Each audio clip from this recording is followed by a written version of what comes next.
Et salut les gens, ici Missy pour une nouvelle vidéo un peu différente des 5 précédentes. Aujourd'hui on va parler d'un sujet génial, la mort. Tin tin tin. Aïe mes oreilles. La mort est un sujet qui intéresse beaucoup d'êtres vivants car beaucoup de gens vont mourir. Si dans la vie on est bien sûr d'une chose, c'est la mort. Oui, c'est assez ironique. Et vraiment, beaucoup de gens ont peur de la mort. Mais pourquoi ? Tout simplement parce qu'ils ont peur de l'inconnu, cette partie totalement incontrôlable. Et l'homme, avec un grand H, déteste l'inconnu. Et ce, depuis toujours. Dès que l'homme ne comprenait pas quelque chose, il disait que c'était Dieu. Par exemple, quand on ne comprenait pas quelque chose, comme l'orage, on disait que c'était Dieu qui faisait s'abattre sa colère. Du coup, la mort est un gros inconnu. Des centaines de milliards et des milliards d'êtres vivants y sont passés, mais personne ne sait comment c'est. Alors, je vais pas vous parler des différentes morts, ou des records des morts, ou comment tuer quelqu'un, mais je vais plutôt vous faire voir que la mort, en fait, c'est pas si effrayant que ça. Déjà, tu as peur de la mort parce que tu as peur de l'inconnu. Ça tu l'as déjà dit. Mais en fait, la mort, c'est pas quelque chose de si inconnu. C'est pas très explicite. L'homme a fait plein d'hypothèses sur ce qu'il y a après la mort. Donc on peut se dire que au moins une de ces hypothèses est vraie. Donc on va toutes les voir. Je les ai absolument pas classées, c'est pas parce que c'est la première hypothèse est en premier que c'est celle que l'homme a fait dès le départ, ou que c'est la plus intéressante ou la moins intéressante. Première hypothèse, rien. Là ça commence bien. Il y en a qui pensent qu'après la mort, il y a rien. Je sais, rien, c'est très dur à se représenter. En gros, c'est comme quand tu dors, mais que tu rêves pas, quoi. T'as juste rien. Et du coup, si c'est vrai, alors la mort, c'est pas effrayant, parce que tu sais même pas que t'es mort, en fait. Bon, ça, c'est l'hypothèse du mec qui s'est pas foulé, quoi. Il avait pas trop d'idées, alors il s'est dit, tiens, s'il y avait rien. Deuxième hypothèse, être Dieu. Alors ça, c'est la théorie des philosophes. En gros, ça dit qu'en fait, Dieu, c'est toi. Et pour une raison inconnue, t'as voulu vivre avec les hommes. Dans le même genre, t'as la théorie qui dit que t'es un cerveau humain. Et comme pendant des centaines de millions d'années, t'es resté enfermé en fait dans un bocal, t'as créé tout ce monde parce que tu t'ennuyais trop. Perso, je trouve cette théorie hyper chouette parce que du coup, tout ce que tu t'imagines dans ta tête est vrai. Ouais, parce qu'en fait, tout ce monde, c'est ton imagination, donc tout ce que tu t'imagines, c'est vrai. Ces deux théories en fait sont assez similaires car dans les deux cas, on a tout créé parce que quand on est Dieu, on a créé toute la Terre et quand on imagine la Terre, on l'a créée aussi. Mais du coup, ça donne un peu le tournis parce que du coup, les serial killers et tout ça, c'est nous aussi qui l'avons créé.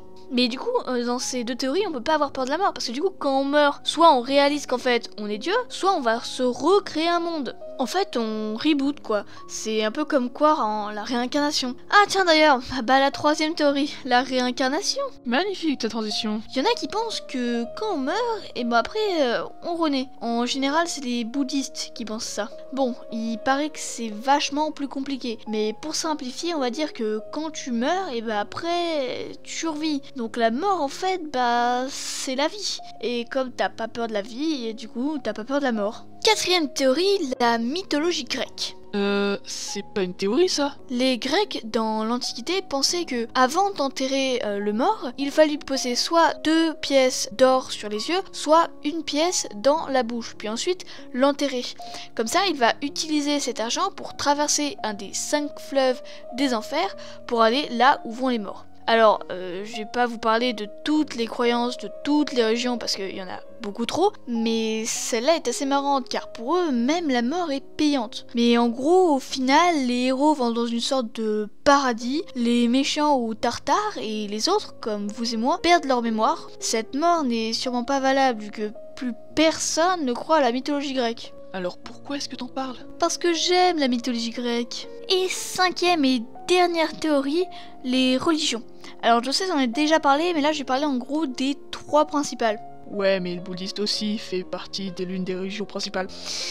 Ferme ta gueule. En fait, ces 3 principales religions se ressemblent assez. Alors, l'ordre dans lequel je vais les dire n'a vraiment aucune importance. Déjà pour les chrétiens. Donc eux ils pensent qu'il y a le paradis et l'enfer. Donc si t'es gentil tu vas au paradis et si t'es méchant tu vas en enfer. Déjà si t'es gentil tu vas au paradis, donc ça c'est cool. Donc dans ce cas là tu peux pas vraiment avoir peur de la mort. Mais on peut aller en enfer et ça c'est pas cool.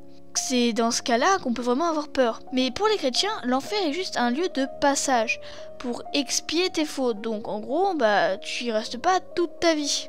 Et donc au final tu vas au paradis. Et donc dans ce cas-là, bah la mort c'est pas vraiment effrayant vu que finalement tu termines au paradis. Alors oui, tu pourras me dire que tu vas quand même en enfer, mais tu vas vraiment une très courte période. Oui, mais tu peux y rester des centaines d'années, tu me diras. Mais sur une échelle de l'infini, 100 ans, c'est rien.